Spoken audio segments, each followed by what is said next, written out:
My name's Anna, I work as an economist for a big firm in the city. Numbers have always been my thing, but personal equations? Those I figured out the hard way. Life was on a predictable track until Mom got sick.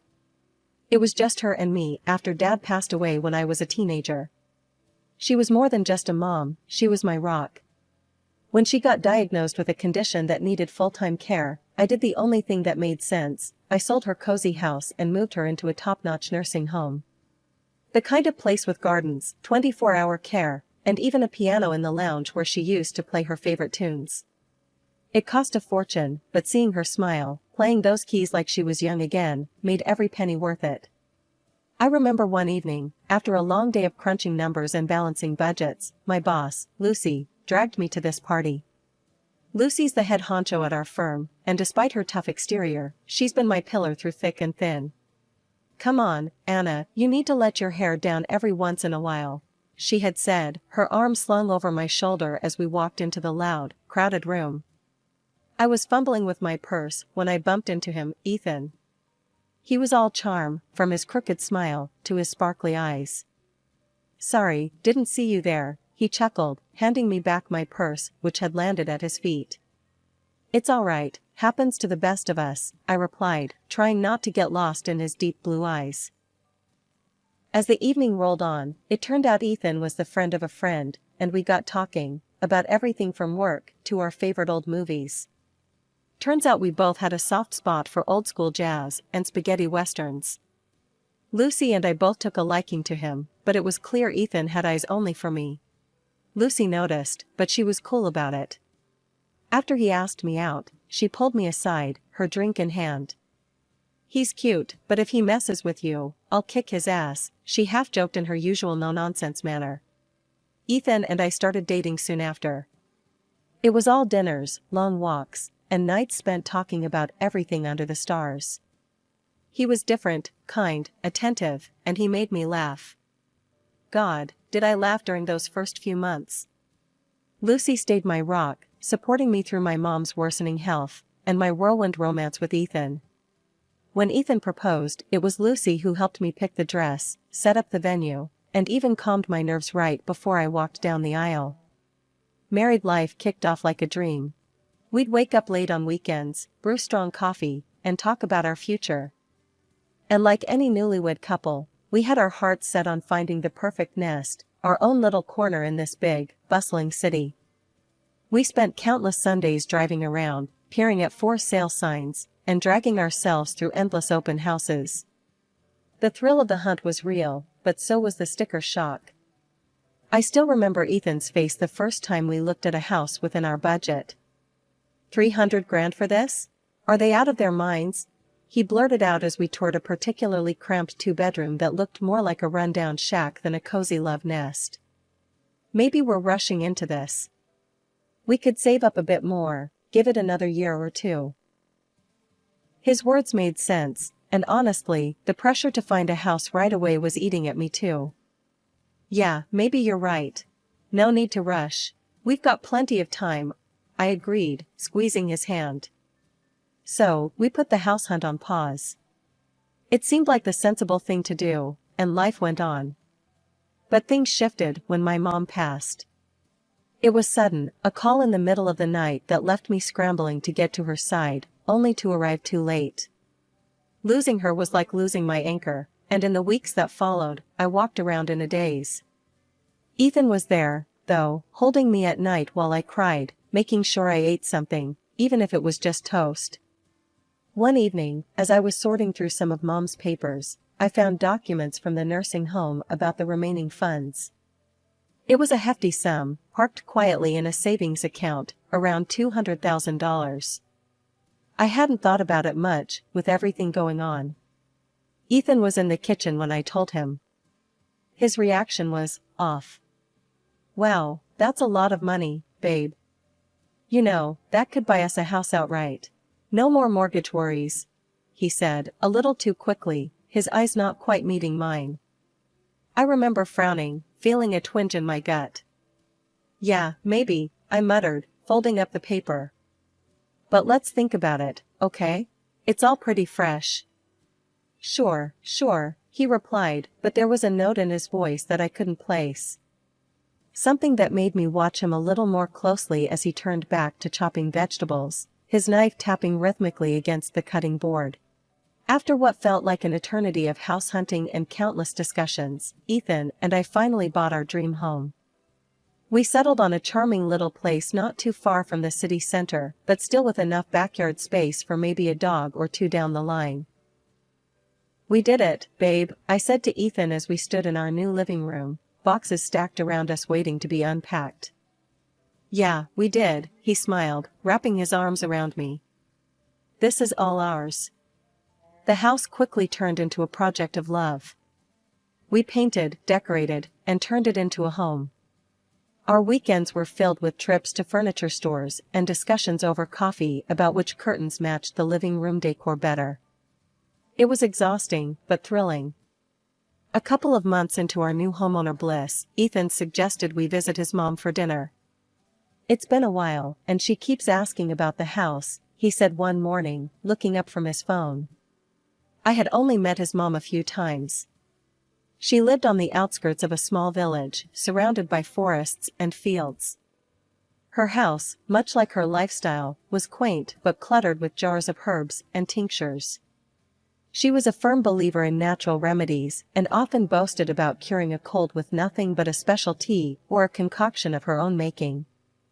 When we arrived, the aroma of something herbal wafted through the air. Ethan's mom, Martha, greeted us warmly but looked a bit pale. "Oh, I've just been feeling under the weather," she explained as she led us into the kitchen where dinner was laid out. "Have you seen a doctor?" I asked, concerned, as we settled around the table. Martha scoffed, shaking her head vigorously. No, I don't trust those doctors. I've got my own remedies." She gestured towards the countless jars lining the shelves. During dinner, Martha's cough seemed to worsen, and she casually mentioned, "You know, Anna, maybe you could stay for a few days, help me out around here with some things?" I was caught off guard. "Oh, Martha, I wish I could, but work is slammed right now. We just took on a big project, and I can't really take any time off," I explained, trying to keep my tone gentle. "Maybe you should do what my mom did?" Martha's eyes narrowed a bit. "I remember you put your mother in a nursing home," she said abruptly. "Maybe that's what you think I need too." I felt a stab of pain at the mention of my mom. It was the best option for her, Martha. She needed professional care that I couldn't provide at home. Martha shook her head, dismissing my explanation. "I would never let strangers take care of me. I'll stick to my herbs and tinctures," she declared, gesturing defiantly at her collection. The rest of the dinner passed in uncomfortable silence. Ethan didn't say much, and I felt the tension thickening. As we drove home, I tried to break the ice. "Ethan, I didn't mean to upset your mom. It's just..." He cut me off, his voice cold. "Maybe you could have been a bit more understanding, Anna. She's old school, you know how she is." When Ethan and I walked through the door of our home that night, the silence was deafening. The drive had been icy cold, the kind of silence that weighs down every word before it can be spoken. We both knew something had shifted, and not for the better. As I hung up my coat, Ethan finally broke the silence. "Anna, do you even love me?" His voice was a mix of frustration and disbelief. I turned, startled by his question. "What? Of course, I do. Why would you even ask that?" He paced a bit before stopping in front of me, his eyes searching mine. "Because you wouldn't stay to help my mom. If you loved me, you'd care about my family too." I was taken aback. "Ethan, I do care. I've always supported your relationship with your mom. But I can't just drop everything, Anne." "And what? Lie there?" he snapped. "That's exactly what I'm talking about. You're not willing to make sacrifices." His words hung in the air, and I could feel the tension spike. Then, he added something that rocked me to my core. "Maybe I was wrong about us. If you can't support me with this, maybe we shouldn't be together." I was speechless, my mind racing. This was not the man I married. The man I loved was understanding, compassionate. Not the stranger making ultimatums. With nowhere else to turn, I called Lucy. Her phone rang a couple of times before she picked up. "Hey, Anna, everything okay?" I poured out everything, from the dinner with Martha to Ethan's harsh words and the looming threat of divorce. Lucy listened quietly, only interjecting to clarify a point or two. After I finished, she was silent for a moment. Then, "That's rough, Anna. But you know what? You did what you could. You can't just upend your life because Ethan or his mom expects you to. And threatening divorce? That's manipulative, Anna. You see that, right? Talk to him when things have cooled off." The next few weeks were tough. Ethan became more withdrawn, barely helping around the house, always buried in his phone or out for long walks alone. Whenever his mom called, he'd put her on speakerphone, ensuring I heard every complaint about her health and how she was sure she'd die without our help. Each call ended with a significant look in my direction, a silent accusation. "Anna, please, think about it. I'm not getting any better," Martha would plead, her voice loud and clear from the speaker. Ethan would glance over at me, his eyes hard. "You hear that, Anna? She needs us." But I couldn't bring myself to give in, not like this, not with guilt as the driving force. I knew I had to stand my ground, but with each passing day, the gap between Ethan and me widened, filled with unsaid words and unresolved tensions. 2 weeks later, Lucy and I were at our favorite cafe, a little spot we'd often escape to during work breaks. The noise of the city faded as we sipped our coffee and delved into our worlds, hers, the office, mine, increasingly tangled and dark. "So, what's up?" Lucy asked, her eyebrows knitting together as she noticed my distracted look. I stirred my coffee, the sugar dissolving like the last bits of my patience. "It's Ethan, and his mom. Things are getting weird, Lucy. More than just the usual family drama." Lucy leaned in, her interest piqued. "Weird how? What's he doing?" "He's pushing really hard for me to move in with his mom, like, obsessively. And he's been weirdly secretive. Something's off," I said, feeling the weight of my words. Lucy's face hardened. "You think he's up to something?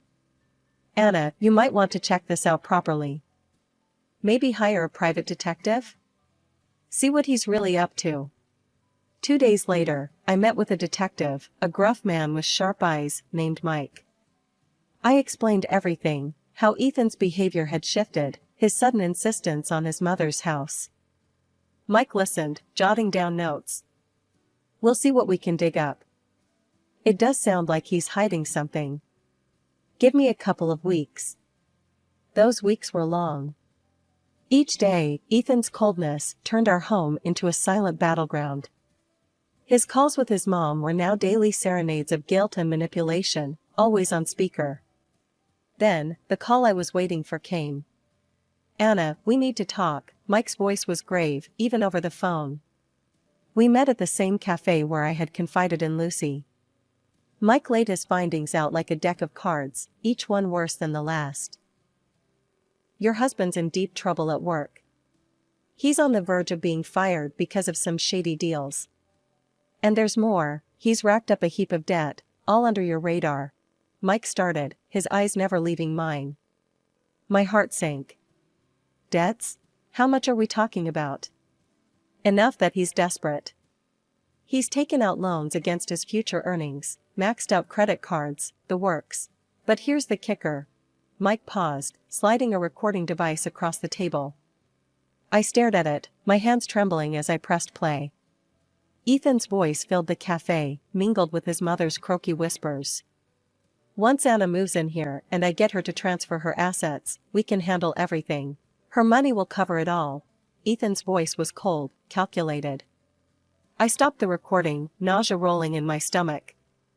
Betrayal wasn't a strong enough word for this. Mike's next words were a blur as he advised me to get legal protection. "See a lawyer, lock down your accounts. Fast."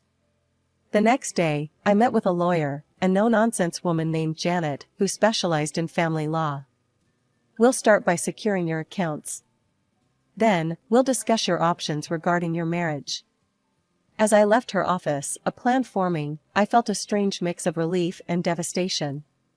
Relief that I was taking steps to protect myself, and devastation that the man I loved, the man I had married, was a stranger. It was a week of sleepless nights and distracted days at work. The phone rang, startling me from a report I'd been staring at for far too long. It was Lucy. Her voice was urgent.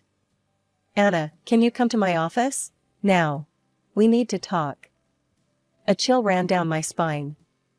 "Sure, I'll be right there," I replied, my mind racing with possibilities. Lucy's tone had been serious, more than usual. I made my way to her office, my stomach tightening with every step. As soon as I walked in, Lucy shut the door and gestured for me to sit. She looked grave, her usual playful demeanor gone. "Anna, there's something you need to hear," she began, her voice low. "Ethan has been calling me. A lot. He's been making advances. He told me he made a mistake, that he should have chosen me, not you." My heart pounded painfully. "What? Lucy, what are you talking about?" She held up her hand, stopping my barrage of questions. "I recorded one of our conversations. You need to hear this yourself." She pulled out her phone, found a file, and pressed play. Ethan's voice filled the room, smooth and conniving. "Lucy, you know I've always liked you. If only I'd made the right choice back then. But it's not too late. We could fix that." My breath hitched as I listened, each word a dagger. But worse was yet to come. "I need a favor," Ethan continued on the recording. "Could you find a reason to let Anna go? Fire her. Once she's out of work, I can convince her to move in with my mom. Manage her finances, you know? Then there's nothing stopping us. Just think about it. Just us, together." I sat there, numb, as the recording ended. Lucy's face was a mask of fury and disgust. I played along, "Anna." To see how far he'd go. He actually thought I was on his side, she explained, her voice thick with anger. "Why would he want me to move in with his mom so badly?" I managed to ask, my voice barely a whisper. Lucy shrugged, her lips pressed into a thin line. "I don't know, Anna. But it's clear he's planning something sinister. You've got to be careful. Find out what he's really up to." I nodded, my mind a whirlwind of hurt and confusion. "I will. I just need to think about how to handle this." "Whatever you need, I'm here for you. We'll figure this out together," Lucy said, her hand reaching across the desk to squeeze mine. I left her office with a heavy heart. Ethan's betrayal was deeper and more twisted than I could have imagined. All this time, his plans, his deception, it was overwhelming. That evening, as I sat across from Ethan at dinner, watching him pretend like nothing was amiss, I felt like I was seeing him for the first time. After dinner, I retreated to our bedroom under the guise of needing an early night. Instead, I lay there, staring at the ceiling, plotting my next move. My thoughts kept circling back to one thing: why was it so important for Ethan to get me to his mother's house? What was the ultimate gain? Driving to Martha's house felt different this time. As we pulled up, she greeted us at the door, leaning heavily on her walking stick. Her pale face broke into a strained smile. "Oh, Ethan, Anna, it's so good to see you both. I really could use some help around here. I barely manage to get around these days."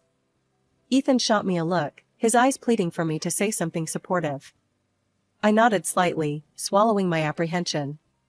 "I'm sorry to hear that, Martha. It must be tough." As we settled into the uncomfortable familiarity of the living room, with its shelves of dusty books and jars of herbs, Martha's complaints grew more frequent. She lamented her inability to even venture into her beloved garden. "Maybe a short walk might help? If you're up for it, I could help you to the garden," I suggested, watching her closely. "Oh, that would be lovely, dear," Martha beamed.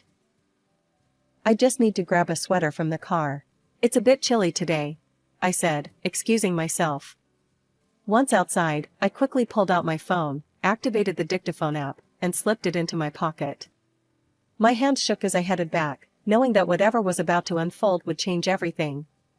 I helped Martha to her feet, and we slowly made our way to the garden. "I'll be right back, just going to the bathroom," I murmured to Ethan, detouring back inside. Instead of heading to the bathroom, I tucked myself away in a small alcove near the living room, out of sight but within earshot. Their voices were low but clear, and what I heard froze my blood. "Everything's almost ready, Mom. Just a bit longer and I'll bring Anna here for a visit," Ethan said, his tone disturbingly casual. Martha's response was a chilling giggle. "I prepared everything, dear. Those special herbs I told you about? They'll do the trick. No one will suspect a thing once she starts drinking them." Ethan laughed, a sound that twisted my stomach. "And then it's just us. We can finally use her money to clear my debts and more." Martha's voice was greedy as she replied, "Yes, yes, and you'll inherit everything after she's gone. Just make sure she stays here long enough." I waited, my heart pounding, until their voices faded, discussing mundane plans about the garden. Stepping quietly from my hiding spot, I rejoined them outside as if nothing had happened. "Shall we go back inside? It looks like it might rain," I said, my voice steady, despite the turmoil inside. The ride home was a silent nightmare. As soon as we reached home, I mumbled an excuse about feeling unwell and needing to rest.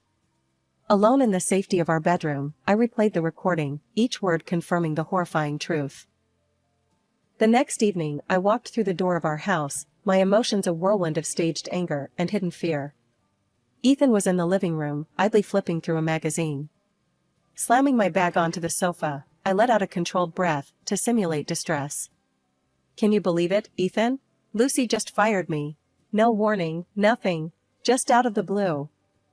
Ethan's head snapped up, his eyes widening, not with concern, but an unmistakable glint of satisfaction. "Fired? Well, that's unexpected.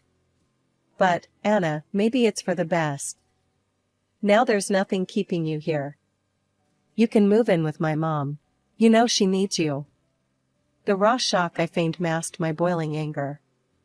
"Move in with your mom? Are you serious? After everything, that's what you suggest?" I shot back, my voice rising in controlled indignation. Ethan stood, his expression hardening as he approached me. "Yes, I am serious. If you cared at all, you'd do this. And if you won't, maybe we shouldn't be together. Maybe a divorce will make you change your mind." His words were the cue I needed. With a grim smile, I pulled out the divorce papers from my bag, their crisp edges a symbol of my newfound resolve. "Funny you should mention that," I said, handing them to him. "I've been thinking the same thing." Ethan's face went white, but the next second, he came towards me with a menacing grimace on his face. Just then, the door swung open. Lucy and Janet, my lawyer, stepped in, their timing perfect. Ethan recoiled as if struck, the realization dawning on him that his game was up. Janet stepped forward, her presence commanding. "Ethan, you can make this easy. Sign the papers, give up claims on the house and your joint savings, walk away, and we won't press charges for what you and your mother planned. We have recordings as evidence." Ethan looked like a cornered rat, his eyes darting from my face to Lucy's and then back to the lawyer. "Recordings?" he stammered, his voice barely a croak. "What recordings?" "The recordings of your conversations with your mother, Martha Miller," the lawyer clarified, her voice devoid of emotion. "Conversations that clearly outline your plan to poison Mrs. Anna Miller and inherit her assets." A strangled gasp escaped Ethan's lips.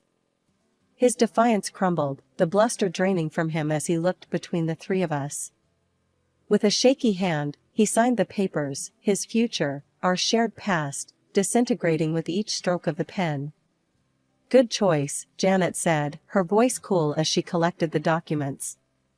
"You'll find it's much easier this way." Lucy approached me, her hand on my shoulder. "You okay?"